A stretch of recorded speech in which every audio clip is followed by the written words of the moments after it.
더불어민주당 서울시장 후보에 도전하고 있는 우상호 의원입니다. 어제 부동산 정책에 대한 총론적 발표에 이어서 오늘은 16만 호 공공주택 보급 방안과 건설 방안에 대해서 말씀드리겠습니다. 두 개의 시리즈로 나눈 이유는 공공주택 보급 논의 저의 주 테마이기 때문에 이것을 좀 더 자세히 설명드릴 필요가 있어서 두 번으로 나누었습니다. 오늘은 공공주택 보급 방안 중심적으로 말씀드리겠습니다. 일명 살고 싶고 살기 쉬운 공공주택 1, 2, 3 보급 방안, 이렇게 이름을 정했습니다. 저는 공공주택 1, 2, 3 보급 방안을 약속드립니다. 첫째, 10평대 10년 거주 공공임대주택을 보급하겠습니다. 청년들의 취업난은 상상을 뛰어넘는 수준이고 대부분 비정규직의 차별을 감내하며 현실에 좌절하며 결혼을 포기하기까지 하는 현실이 되었습니다.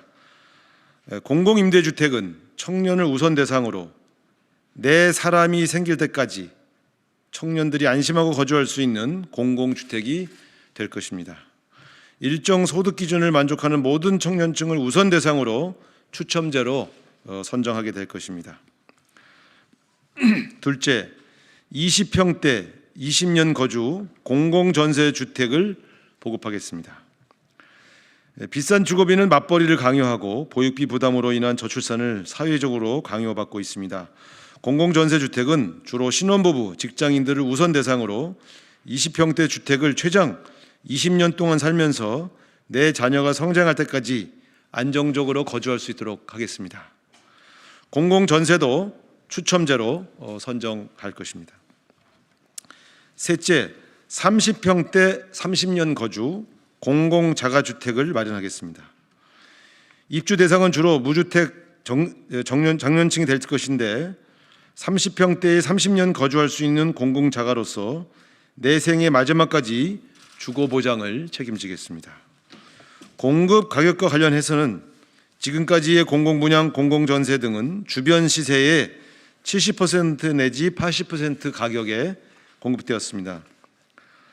그러나 우상호가 추진하는 공공주택 보급 방안은 주변 시세 기준에 균등하게 보급할 이유가 없습니다.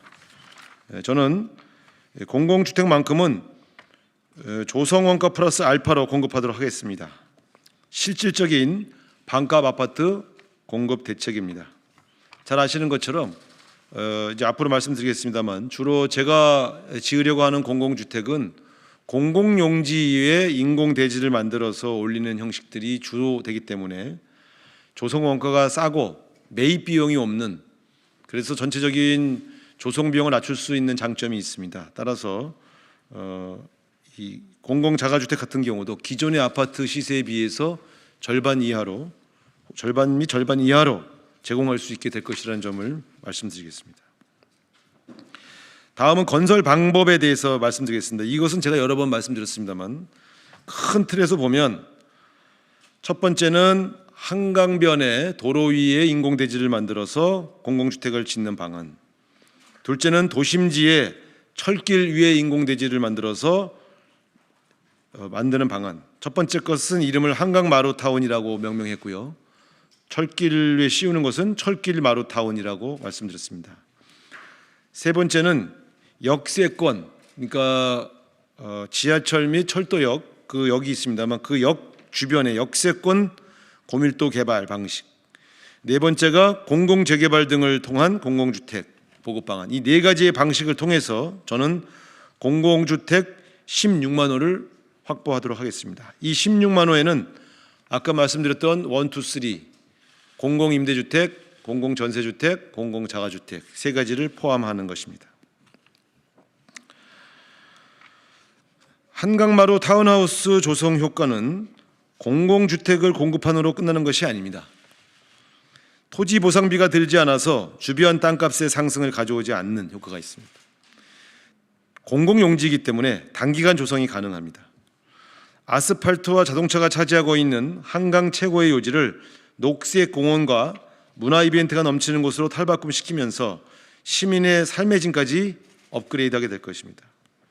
서울의 문화관광자원으로 활용하여 주변에는 게스트하우스, 쉐어하우스 등 미니 숙박시설도 조성할 예정이라 관광지로도 변모할 수 있는 그런 장점이 있습니다. 특히 이 한강마루타운은 1층에 조망권을 살려서 테라스 카페 거리와 소형 마켓들이 조성되어 수많은 미래형 일자리 창출의 허브 역할을 할 수 있게 될 것입니다. 이 주택들에는 저소득 미혼모, 미혼부 등 한부모 자녀와 가정이 소외되지 않도록 입주 조건 제도를 신설하여 혜택을 드릴 계획도 있다는 말씀을 드리겠습니다. 두 번째, 철길마루 타운하우스를 말씀드리겠습니다. 서울시 지상철도 구간 60km 중 일부를 복합주거단지로 조성하겠습니다. 서울역, 용산역, 청량역, 동대구역 등 수많은 역이 현재까지 기차가 달리는 철로 위에 지어져 있습니다. 그리고 그 위에 서울역은 롯데몰, 용산역은 아이파크몰, 청량역은 롯데백화점 등 거대한 쇼핑몰이 들어서 있습니다. 큰 대기업들의 노른자의 영업장으로 전락한 철로의 그 공간을 온전히 공공의 목적에 부합한 공공주택단지로 확대 변화시키겠습니다. 철길 위에 주택을 짓겠다고 하니까 가능하냐고 물어보시는 분들에게 이미 철길 위에 백화점이 지어져 있는데 왜 불가능하냐고 저는 반문하는 것입니다. 이 사업의 효과는 대규모 공공주택의 공급으로 부동산 시장 안정에 기여하게 되고요. 철로로 단절된 도시가 연결되고 주변 지역이 상생을 하게 됩니다. 철도로 인한 소음과 분진을 최소화할 수 있습니다. 더불어 철도 주변의 낙후 지역도 도시 재생이 이루어지게 됩니다. 지하철과 전철로 출근하는 소위 궤도적 대중교통 이용자의 증가로 인해서 도로 교통량이 줄고 교통체증도 부분적으로 완화될 수 있을 것입니다. 세 번째, 역세권 고밀도 개발을 통한 공공주택을 확보해 나가겠습니다. 서울시 300개가 넘는 지하철 역세권을 공공개발하여 공공주택을 확보하겠습니다. 현재 철로역을 중심으로 해서 철도 주변 250m까지 되어 있는 역세권을 500m의 길이로까지 확대하고 용적률도 현재의 평균 160%를 최대 700%까지 높이는데 인센티브 제도를 도입해서 공공주택을 확보하도록 하겠습니다. 넷째, 공공재개발을 통해서 공공주택 공급을 늘려나가겠습니다. 어제도 말씀드렸습니다마는 현재 공공재개발을 신청한 곳이 70군데에 달합니다. 이 공공재개발 신청한 70군데의 심사를 최대한 신속하게 진행을 해서 공공주택 공급을 민간 협력으로 높여나가도록 하겠습니다.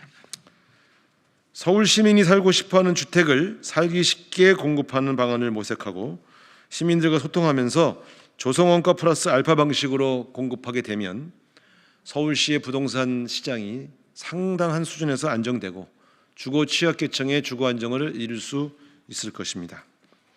주거 안정, 주거 안심, 주거 보장, 우상호가 약속드립니다. 감사합니다.